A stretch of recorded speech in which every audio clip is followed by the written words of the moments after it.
내 마음속에 역사하는 악한 영들은 떠나갈지어다. 의심, 경계, 판단, 정죄, 낙심, 분노, 절망, 엄란은 예수 이름으로 떠나갈지어다.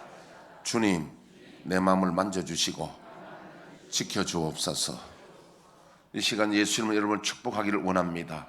여호와는 내게 복을 주시고 너를 지키시길 원하며, 여호와는 그 얼굴을 내게 비추사 은혜 베푸시기를 원하며, 여호와는 그 얼굴을 내게로 향하여 드사 평강 주시기를 원하노라. 옆에 있는 분들에게 선생님이 하나님 은혜와 평강이 넘치시기를 축복합니다. 참 제가 광고 하나 빠뜨리는데, 오늘 저녁 6시에 방범대들 오늘 저녁에 식사 모임이 있습니다. 저녁 6시입니다. 참여해 주시기를 바라고, 혹 방범대 아니라도 또 꼭 필요하신 분들은 앞으로 방범하실 분이라든지 필요하신 분들은 오셔도 됩니다. 자, 오늘 영상을 한번 띄워주시죠. 영상을 한번 띄워주시면, 그 바란 광야 잘 못하셨나요? 연결이 안 되는가 봐. 네. 자, 바란 광야 이렇게 보면요, 토끼처럼 이렇게 딱 생겼는데 저게 홍해입니다. 홍해. 왼쪽 이쪽에서부터 이제 애굽에서부터 올라가는 겁니다. 출애굽에 올라가는데 저 홍해 긴 이렇게 귀가 좀 긴 쪽으로 저쪽으로 건너가는 거죠. 저 이제 수에즈 문화가 있잖아요. 저걸 건넌 홍해는 갈대밭이 아니라 실제로 홍해는 굉장히 큰 바다고 깊은 바다예요.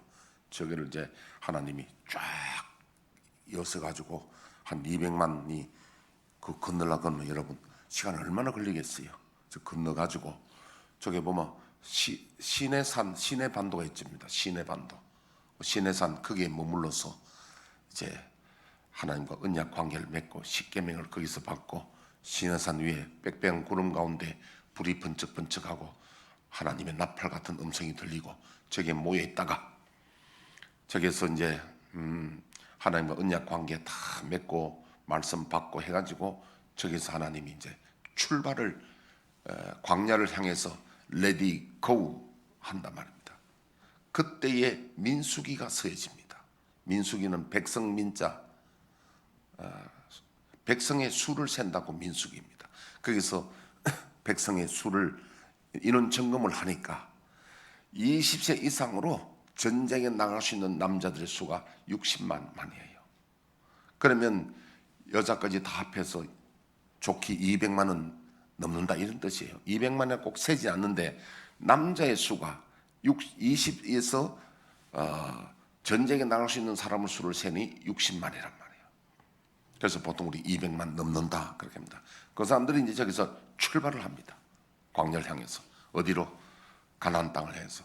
저 위에 지중해 있잖아요. 지중해 변으로 저 위로 올라가는 쪽으로.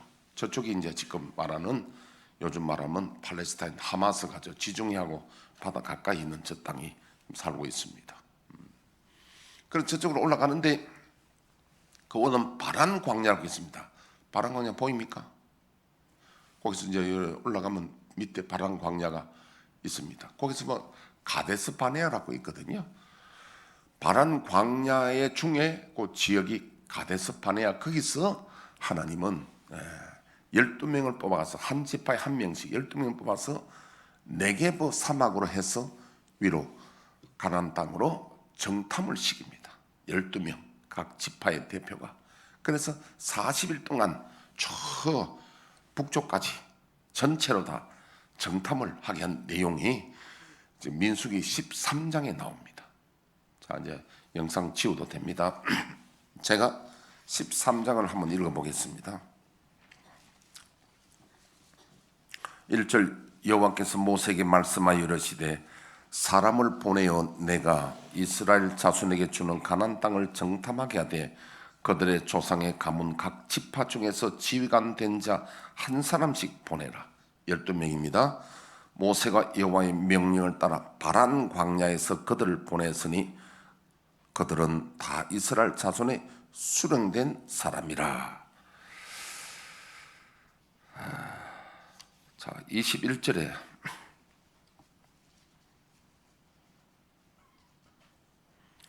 이에 그들이 올라가서 땅을 정탐하되 신광야에서부터 하맛 억이, 하맛은 저 북쪽 시리아 그 경계입니다.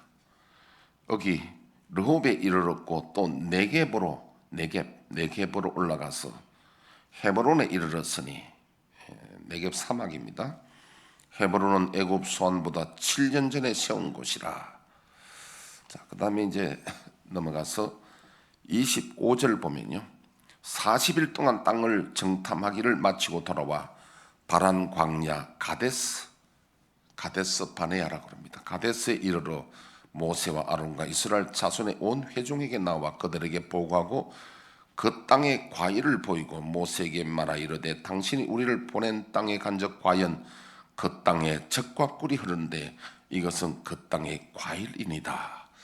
그러니까 거기에서 정탐꾼이 포도를 가져왔는데 한 송이를 두 사람이 어깨에 메고 가져올 정도로. 요즘 뭐 대봉은 아무것도 아니에요. 근데 지금은 이스라엘 가면요, 사막 지역이 많고 참 물이 귀합니다. 그래 요단 강가에 그러니까 그 갈릴리 호수에 그 물이 요단 강으로 흐르잖아요. 흘러서 사해 바다로 가는데 그 물을 가지고, 이들은 비가 별로 안 오니까 그 물을 가지고 이제 요즘 말하면 이제 스프링쿨러 같은 거, 지금 우리 아무것도 아니잖아요. 근데 옛날에는 우리 스프링쿨러 없었잖아요. 이스라엘이 워낙 농사 짓기가 어려우니까, 비도 안 오고 잘 안 오고 하니까, 그러니까 이 물 가지고 연구해 가지고 만드는 게, 농사에 많은 그 아이디어를 만들고 한 것이 이스라엘이 공동체에서 그렇게 만들어낸 겁니다. 근데 옛날에는 어떻게 젖과 꿀이 흐르느냐? 옛날에는 그게 아주 비옥하고 젖과 꿀이 흘렀습니다. 근데 언제 이랬느냐? 우리가 성경을 보면 다윗 때에 연분년 비가 오는 적이 있습니다. 연분년이라는 말은 해를 넘어서 이 말입니다. 한 1년 정도로 비가 안 왔습니다. 여러분, 우리나라도 1년 비 안 오면 사막화 됩니다. 별거 없어요. 비 안 와버리면 1년 안 와버리면 사막화 됩니다. 그런데 또 우리가 아합 시대에 3년 6개월 동안 비 안 온 적이 있잖아요. 그러니까 이스라엘 가면요, 특히 예루살렘에서 기드론 시내를 거쳐서 예수님이 기도하던 무슨 산? 겟세마네 올라가는 감람산. 거기 가면요, 감람산이란 말이 감람나무가 그 올리브 나무거든요. 근데 가보면 우리말로 아마 농사 짓기가 맞지 않는 땅이야. 그러니까 감람나무가 이렇게 심어져 있는 거예요. 저도 어릴 때 이래 보면 농사 짓기가 곤란한 땅에 밭두기라든지 뭐 이런데 우리도 감나무를 많이 심더라고요. 과일나무를 그런 데 심지, 농사 짓기 좋은 옥토에다가 누가 나무 잘 안 심다고요. 그 이스라엘도 보니 거기에 농사 짓기가 마땅치 않은 이런 돌들이 많이 있고, 근데 감람나무가 그 감람산이에요. 그만큼 그렇고 또 대개가 사막화돼 있고, 지금은 그렇게 우리나라처럼 옥토가 아니고, 특히 애굽에 출애굽해서 이제 광야로 제가 이제 우리가 이제 버스를 타고 가는데 보니까요, 어떤데 그 양과 염소를 같이 치더라고요. 보니까 풀이 없어요. 도대체 풀 없는데 여기 어떻게 양을 키우고 하느냐? 어쩌다 보니까 광야에 풀이 있는데 내 느낌에 한 10m 이상 돼가 풀이 하나 있는데 그것도 녹색이 없고 좀 회색이야. 우리나라는 시푸른 풀밭에 나를 누이시며, 우리나라는 여름 되면 여러분 농사 지는 사람은 풀 때문에 우리는 몸살이 나는데 거기는 뭐 풀이 별로 없어요. 귀해 풀이.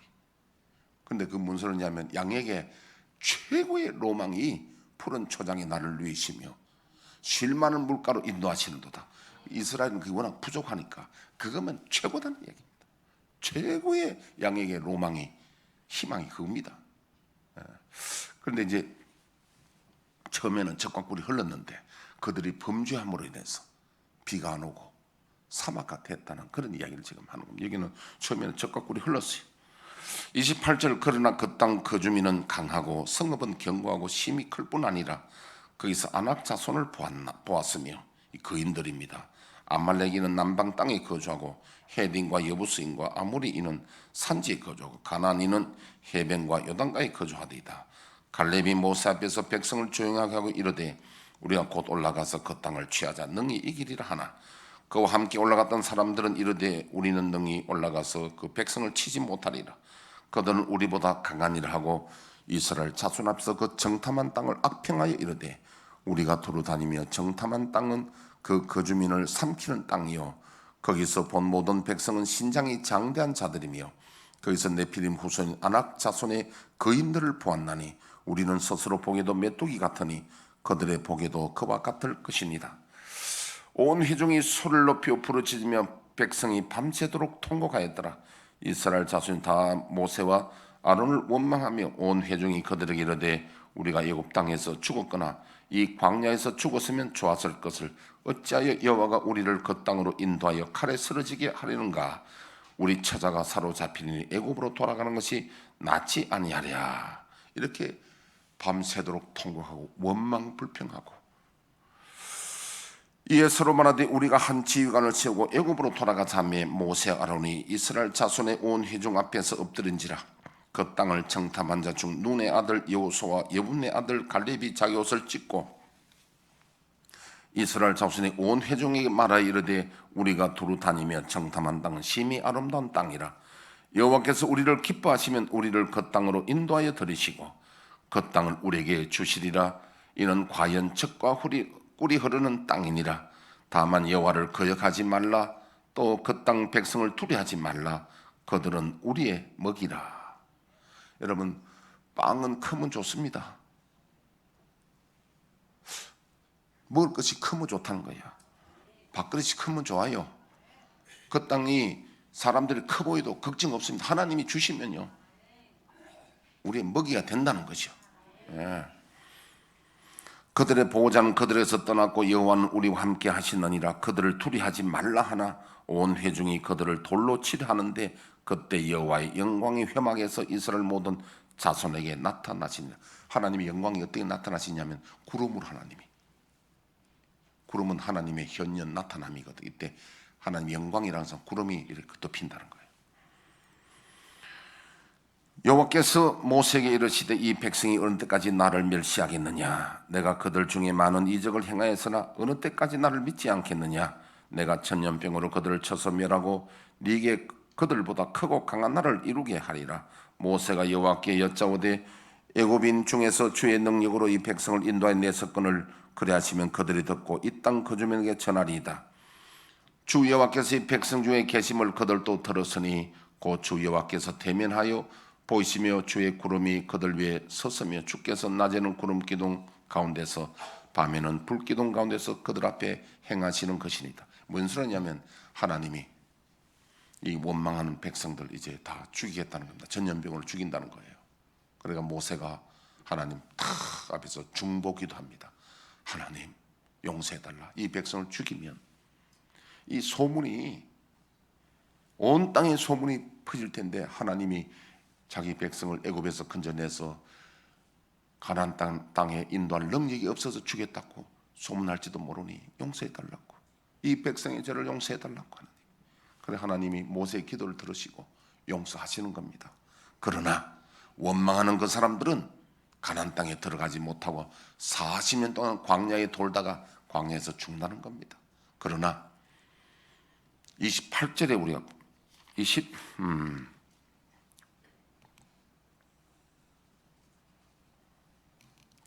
28절 한번 볼까요? 그들에게 이르기를 여호와의 말씀에 내 삶을 두고 맹세하노라. 너희 말이 내 귀에 들린 대로 내가 너에게 행하리니. 여러분 이거 참 우리가 말하는 게 하나님 귀에 다 들리고 기억하신다는 거예요. 우리가 말 잘해야 됩니다. 원망 불평하는 부정적인 말 하지 말고 살리는 말 해야 되고. 예. 하나님 다 들으신다는 거예요. 그 다음에 우리가 38절 보면요, 그 땅을 정탐하러 갔던 사람들 중에서 오직 눈의 아들 여호수아와 여분의 아들 갈렙은 생존하니라. 다른 사람들은 다 광야에서 죽게 된다는 그 이야기 우리가 잘 알고 있습니다. 이 이야기를.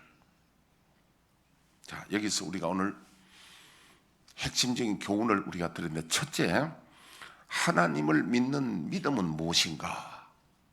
우리가 지금 설교 제목을 수도자의 삶이란 제목으로 시리즈로 지금 설교를 하고 있습니다.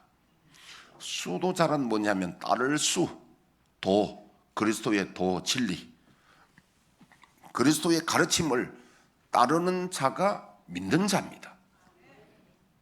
아무든지 나를 따르거든 자기를 부인하고 십자가 지고 나를 쫓을 것이니라. 우리가 예수를 믿는다 하면서 예수님을 따르지 않고 예수님 말씀을 배우지 않고 따르지 않으면 예수 안 믿는 거예요. 예수를 영접하는 것은 예수님의 말씀을 따르고자 아멘하고 결심한 사람이 예수 믿는 자입니다. 그게 믿음의 본질이에요. 따르지 않는 자는 믿지 않는 자입니다. 그러니까 수도자란 말은 우리가 무슨 캐톨릭적인 어떤 그런 뉘앙스가 있지 않느냐, 그게 아니고, 수도자는 우리 한문으로 된 말인데 그것은 다른 말로 하면 그리스도의 도를 따르는 자, 예수를 믿는 자라는 말을 다른 말로 하면 수도자예요. 그건 순례자 혹은 유사어는 수련자입니다. 수련, 완성품은 아닌데, 완성된 자는 아닌데 우리는 그 수련하고 도를 따르는 자, 순례자, 수도자입니다. 이 말은 제가 계속 반복해야 됩니다. 그래 여러분들이 이 단어 하나만 가져도 우리 믿는 사람은 수도자이구나, 예수님의 말씀을 따르는 자이구나, 수련하는 자이구나, 그런 걸 느끼라고 하는 이야기입니다. 첫째는 하나님을 믿는 믿음은 눈에 보이는 대로 믿는 것이 아니고, 눈에 보이는 걸 믿는 것은 인간 이성입니다. 나는 내가 듣고 보고 듣는 것만 믿는다고 주장하는 사람, 과학을 믿고 합리적 이성주의입니다. 그러나 믿음은 눈에 보이지 않지만 하나님의 전지전능하심을 믿음으로 하나님의 약속의 말씀을 믿는 것이 믿음이에요. 제가 공자 이야기를 하나 할게요. 1부 때는 안 했는데 2부 때는 내가 합니다. 공자 이야기 새벽 기도를 많이 했는데 예배 때는, 대배 때는 안 했는 것 같습니다. 공자가 중국에는 이제 여러 나라들이 있죠. 처음에는 이제 주나라가 이제 중심이라면, 주나라에서 이제 우리를 말하면 도지사격으로, 그러니까 뭐 왕자나 이런 사람이 나라를 하나씩 띄주는 겁니다. 땅을 띄주고 나라를 만듭니다. 그 나라 이름이 뭐 정나라, 제나라, 위나라, 뭐 초나라. 초나라는 저 옛날 오랑캐입니다. 사실 변방에 있고요. 초나라, 남쪽에 있는 게 초나라입니다. 그런 나라들이 많이 생기지요. 이 나라들이 나중에 패권을 잡고자 하는 전쟁이 춘추 전국시대라고 합니다. 그러나 그 주나라가 있다가 나중에 주나라가 망하고 이제 진나라가 이제 그 나라의 중심이 되는 진시 황제, 진나라. 사실 그 진나라도 그 오랑캐족이라고 볼 수 있습니다. 진나라도요. 그때 이야기입니다. 뭐 중간 이야기는 제가 생략하고요. 진나라 때에 이제 공자가 진나라에 들어갔는데 제자들 거느리고 이제 갔는데 일주일 동안 먹을 것이 없어서 먹지를 못했습니다. 근데 그 수제자 중에 안회라고 하는 수제자가 어디 양식을 구해와서 밥을 짓습니다. 일주일 굶었으니까 밥 냄새 나니까 공작분들 뭐 얼마나 배고프겠습니까? 스승님 방에 계시라고. 그러니까 이제 공자가 방에 있다가 하도 이제 배도 고프고 냄새도 좋고 해가 부엌에 와서 자기 제자가 밥 짓는 걸 싹 본 거예요. 근데 세상에 자기가 그렇게 철석같이 믿었던 안회가 먼저 밥을 먹고 있는 거예요. 깜짝 놀랐습니다. 이럴 수가 있느냐. 그래서 다시 모른 척하고 방에 들어갔어요. 속상하기도 하고, 내가 제자를 가르친데 이 모양 됐느냐, 내가 믿었던 아내가 이러냐. 그래서 아내가 밥을 지어가 들어왔어요. 그래서 공자가 이제 꾀를 냈습니다. 뭐냐면, 회야, 내가 잠깐 졸다가 선친을 만났는데 선친께서 밥 먹기 전에 먼저 첫 밥을 떠서 제사를 지내라고 한다. 교육삼아 그렇게 이야기했습니다. 아내가, 선생님 그럴 수 없습니다. 제가 밥을 먼저 먹었습니다. 이유는 밥솥 뚜껑을 여는 순간에 천장에서 흙이 떨어졌는데 그걸 선생님 드릴 수도 없고 더러운 것을 버리기도 아깝고, 그래서 제가 먼저 먹었습니다. 공자가 너무너무 미안하고 찔린단 말이에요. 그래서 제자들인데 한 말이, 나는 지금 내 눈을 믿고 살았다. 근데 오늘 내가 이런 일로 인해서 나는 내 눈을 믿는 것도 잘못되었고, 나는 내 지혜를 믿었는데 지혜도 틀렸다. 공자가 제자들 앞에서 그 고백합니다. 여러분, 이게 사실이에요. 우리가 내 눈을 믿고 귀를 믿고 하지만 그 엉터리입니다. 그거 틀 때가 많아요. 오늘 특히 정탐꾼이 눈을 봤잖아요. 확인했잖아요. 근데 그게 틀린 거예요. 왜 틀리냐? 눈에 보이지 않는 일이 있는 거예요. 그게 뭐냐니까 믿음이라는 거예요. 자, 그 이야기 좀 더. 자, 히브리서 11장 1절에 2절 한번 띄워주시죠. 그 이야기를 계속 내가 진행합니다. 믿음은 바라는 것들의 실상이요 보이지 않는 것들의 증거니 선지인들이 이로써 증거를 얻었느니라. 성경이 말하는 건 믿음은 보는 게 믿음이 아니란 거예요. 보는 건 확인이지. 보는 건 확인이지 믿음이 아니에요. 믿음은 바라는 것들, 현재 없지만은 소망하고 바라는 것들의 실상이에요. 보이지 않는 것들의 증거인데, 앞으로 보이지 않는 것, 약속받은 것, 거기에 대해서 믿는 게 믿음인데, 특히 성경의 믿음은 뭐냐면 하나님의 약속하신 말씀을 믿는 게 믿음이에요. 가끔가다 어느 목사님들이 이런 말을 하는 게 있습니다. 여러분, 믿음으로 저질러세요. 일을 저질러세요. 큰일 납니다. 그건 저지르는 거지 믿음이 아니에요. 믿음은 하나님이 내게 주신 약속에 대해서 내가 믿는 것이지, 약속이 없는데 내가 저질러면은 마치 비행기 타고 가다가 구름이 솜인 줄 알고 뛰어내는 건 똑같습니다. 솜 아니에요. 구름에 뛰어내리면 그냥 없어집니다. 죽어요. 우리가 믿음이라는 것은 하나님이 약속한 것을 믿는 걸 믿음이지, 그냥 내가 오기로 나를 믿습니다 하고 저지르는 것은 그는 큰일 나는 일입니다. 그렇게 하면 안 돼요. 구름에 뛰어내리는 것 똑같아요. 그거는요. 자, 그러면 우리가 이제 눈에 보이는 거, 우리가 존재를 두 가지로 나눕니다. 하나는 가시적 존재와 하나는 불가시적 존재로 나눕니다. 이성적인 사람, 과학을 믿는 사람들은 눈에 보여야 믿는다는 사람이에요. 그럼 여러분, 눈에 보이는 게 얼마나 됩니까? 눈에 보이는 건요, 빙산일각입니다. 0.001%도 안 됩니다. 코로나 바이러스 눈에 보입니까? 지금 영상 지나가는데 보입니까?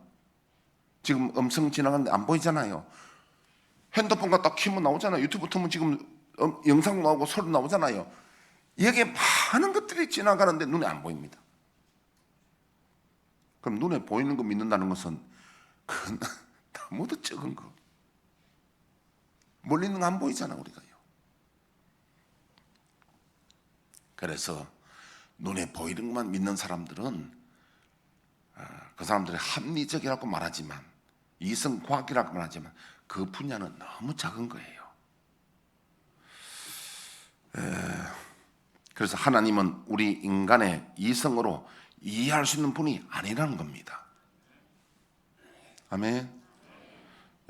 예를 들면 강아지 이야기해 보겠습니다. 집에 강아지를 키우는 사람은 강아지는 영리해서 주인의 눈치를 다 봅니다.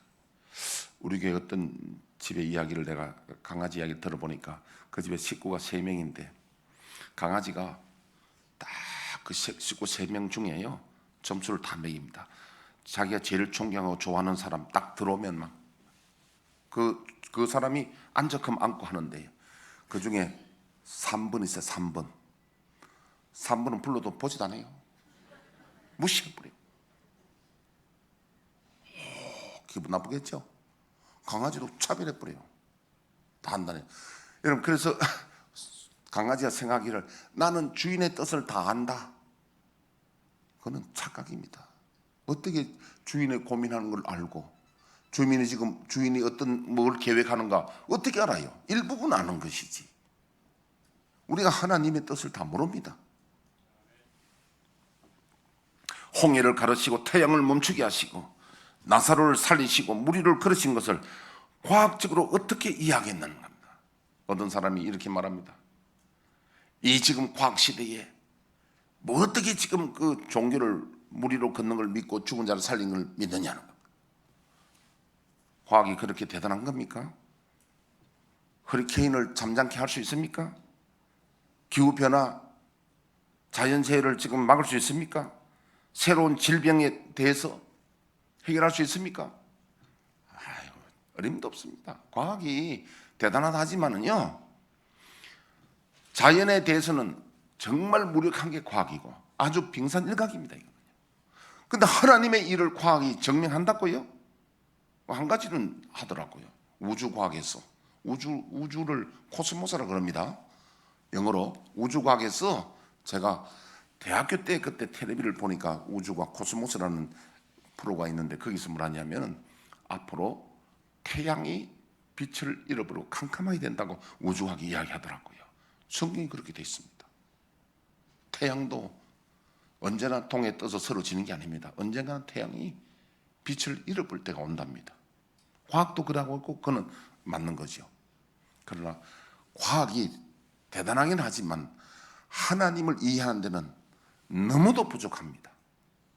할렐루야.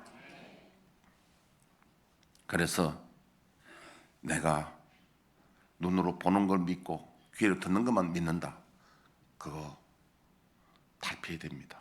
내가 보이지 않는 게 훨씬 많고 내가 이해할 수 없는 게 진실한 게 존재하는 게 훨씬 많다. 특히 하나님은 우리의 이성으로 이해할 수 있는 분이 아니다. 절대자이고 자연도 우리가 다 이해를 못하는데 어떻게 하나님을 내 이성으로 이해할 수 있느냐.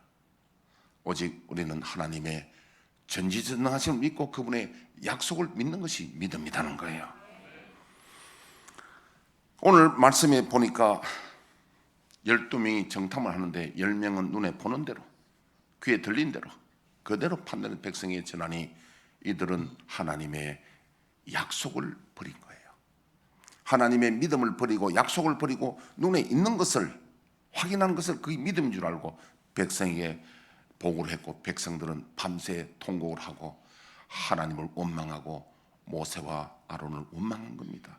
이게 오늘 우리가 지난주에 감사에 대한 말씀을 들었잖아요.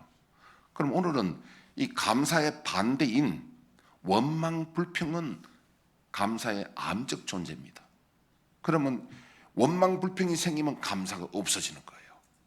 하나님이 원망 불평을 들으시면 하나님이 너무도 진노하셔서 그들은 가나안 땅에 들어가지 못합니다. 시편 100편 4절에 감사함으로 그 문에 들어가며 찬송함으로 그 궁정에 들어간다. 이유 없이 우리는 감사와 찬송해야 됩니다.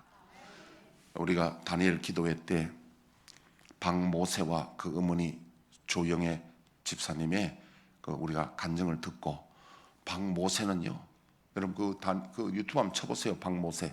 혹시 박모세 있으면 한번 띄워봐 주세요. 박모세 영상 혹시 있나요?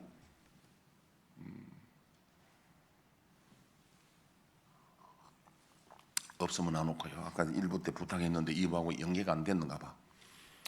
유튜브 나중에 보십시오. 박모세를 보면요, 태어날 때 잘못돼 가지고 태 속에서부터 의사가 이거 살 수 없다. 뇌가 이게 완성이 안 됐는가 봐. 그러니까 태어나는데 뇌가 쑥 나와 본 거예요. 머리가 이게 뭐랄까 이게 내가 우리 저 세상 말로 바가지가 형성이 안 됐어. 이게 제대로 바가지가 뇌가 쑥 나와 보는 거예요 밖으로. 그래가지고요 살 수 없다 그래. 그래가 의사가 수술했는데 뇌를 90% 잘라내 본 거야. 10%만 남았어. 뇌 10%가도 어떻게 삽니까? 모세는 일어설 수도 없고 말도 못하고 아무것도 못하고 이거는 뭐 의사가 사형 선고 내린 거야. 그런데 그 할머니가 목숨 걸고 기도하는 겁니다. 물론 부모도 그래 기도하지만 할머니가 더 기도를 많이 하시는데요. 그러니까 이 모세가 기적이 일어납니다. 모세라고 이름 지은 것은 기적이 일어나는 겁니다. 그런데 이 아이는 지금 31살인데 지금도 대소변을 어머니가 다 해결하고 하지만은 이제는 뇌가 60% 자랐어요. 10%밖에 없는 아이가 60% 자랐고, 그래서 말도 못한다고 했는데 5살에 말을 하기 시작하는데 7살에 할머니가 어린집에 데려갔는데 거기서 자꾸 따라하는 거예요. 눈도 시력도 안 돼가지고 앞보도 못 봅니다. 그런데 듣고 말하는 걸 잘하는데 나중에 찬양을 7살 때 찬양을 노래하는데요. 나는 행복해요 하는 노래죠. 7살짜리가 노래를 잘해요. 지금은요 참 듣고 외워가지고 하는데 전 세계적으로 지금 다니면서 찬양하고 하나님 영광을 돌리잖아요. 모세보다 불행한 사람 손 들어봐요. 모세는 지금도 걸음이 제대로 안 돼가지고 이렇게 인사하고, 그런데 찬양은 참 잘해. 못 들은 분들은 오늘 가서 들어보라고. 유튜브에 다니엘 기도에 딱 치면 박모세 나오면 들어보라고요. 송명희 시인 여성마비를 떼가지고 아무것도 자기 힘으로 할 수 있는 거 없습니다. 그래도 공평하신 하나님, 그런 분보다도 불행한 사람 있나요? 내 발로 걸어 다닐 수 있고 내 손을 밥 먹을 수 있으면 그분들보다도 행복한 줄 알아야 됩니다. 그래도 우리는 불평하잖아요. 99개 가진 사람이 하나 없다고 불평하잖아요. 안 되는 거예요, 그런 거예요. 그런데 모세는 늘 하나님께 감사하고 영광 돌리는 거예요. 그렇게 어려운 역경 속에도 그 어머니도 하나님께 감사하고 영광 돌리는 겁니다. 예. 어떤 자가 원망하고 불평합니까? 민수기 14장 22절에 보니까 눈에 보이는 대로 한 사람이에요. 내 영광과 애굽과 광야에서 행한 내 이적을 보고도 이같이 10번이나 나를 시험하고 내 목소리를 청종하지 아니한 그 사람들은 내가 그들의 조상의 맹세한 땅을 결단코 보지 못하게 한다는 거예요. 예. 어떤 자가 눈에 보이는 대로 행하는 자들이, 보이는 대로 판단하고 하는 자들은 절대 하나님 앞에 감사할 수 없고 원망 불평하게 됩니다. 우리는 보이지 아니하는 하나님의 약속을 믿는 것이 믿음입니다. 그럴 때 감사가 나오는 거예요. 그러면 오늘부터 감사를 많이 하면요, 공황장애가 치유됩니다. 우울증이 치유됩니다. 감사하면 눈에 보이는 대로 판단하고 눈에 보이는 대로 받아들이니까 그게 공황장애가 우울이 되는 겁니다. 조현증이 되고 뭐가 헛것이 보이고 헛보이는 게 다 조현증이잖아요. 그래서 우리는 눈에 보이지 않는 하나님의 약속을 믿고 감사할 때에 우리에게 하나님이 동행하시는 그 행복이 넘칠 줄로 믿습니다.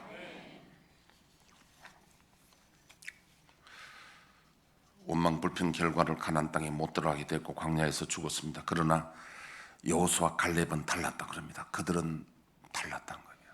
우리가 감사하면 기적이 일어납니다. 원망 불평해서는 하나님의 은혜가 절대 일어날 수 없습니다. 오늘부터 아내들이요, 아내된 자들이요, 남편 주심을 감사해 보세요. 아이고 목사님, 그 인간하고 내 남편하고는 나는 우리 남편이 로또야. 맞는 것이 없어. 나는 우리 남편이 로또야. 그런 생각하지 말고요. 감사하면 진짜 좋은 로또가 됩니다. 남편 된 자들이요, 아내에 대해서 감사해야 됩니다. 할렐루야. 자녀들은 부모에게 감사하고 부모는 자녀에게 감사하고. 여러분 오늘부터 내 자녀들 마음에 안 든다고 하지 마세요. 모세보다 낫잖아요. 송명희 시인보다 낫잖아요. 감사해야 됩니다. 하나님 우리를 보시고 계십니다. 여호수아 갈렙 같이 감사하는 자는 가나안 땅에 들어가게 하시는 겁니다. 그런데 하나님은 왜 이런 일을 우리에게 주셨을까? 이런 일을 신명기 8장 1절에 10절 한번 띄워주시죠. 내가 오늘 명하는 모든 명령을 너희는 지켜 행하라. 그리하면 너희가 살고 번성하고 여호와께서 너희의 조상들에게 맹세하신 땅에 들어가서 그것을 차지하리라. 내 하나님 여호와께 이 40년 동안에 내게 광야길을 걷게 하신 것을 기억하라. 이는 너를 낮추시며 너를 시험하사 내 마음이 어떠한지 그 명령을 지키는지 지키지 않는지 알려 하심이라. 너를 낮추시며 너를 줄이게 하시며 또 너도 알지 못하며 내 조상들도 알지 못하던 만나를 내게 먹이신 것은 사람이 떡으로만 사는 것이 아니요 여호와의 입에서 나오는 모든 말씀으로 사는 줄을 내가 알게 하려 하심이니라. 예, 하나님이 40년 광야 훈련한 건 너를 낮추고 시험하고는 내게 하나님 말씀을 지킨지 안 지킨지 그걸 보게 하고 마침내 네게 복을 주리 하셨습니다. 우리가 연단하시고 하나님 댁에 섬기는지 안 섬기는지 연단 훈련하는 게 그게 40년 훈련이고 결과는 감사 찬송이에요. 자, 우리 모두 다 이제 말씀 맺겠습니다. 모두 다 지난 날에 감사하지 못하고 작은 일에 원망불평했던 것을 회개하고 우리가 이게 모드를 바뀌어야 됩니다. 모드가 바뀌어야 됩니다. 원망불평하는 모드가 눈으로 보고 판단하고 하는 것이 하나님의 약속을 믿는 모드로 바뀌고 하나님께 감사하는 것으로 바뀌어야 됩니다. 그럼 기적이 일어납니다. 그렇지 않는데 하나님께 아무리 기도해가 주시옵소서 해도 안 된다는 거예요. 왜? 내가 기도하고 감사가 나와야 이유를 불문하고 감사부터 하라는 거예요. 하나님 사업이 빨리 성공 안 된 것도 감사하고 가정이 어려운 것도 감사하고 감사부터 해야 기적이 일어납니다. 응답이 오는 거예요. 주여 우리의 죄를 1절 부르고 1분간 기도하고 축도하고 마치겠습니다.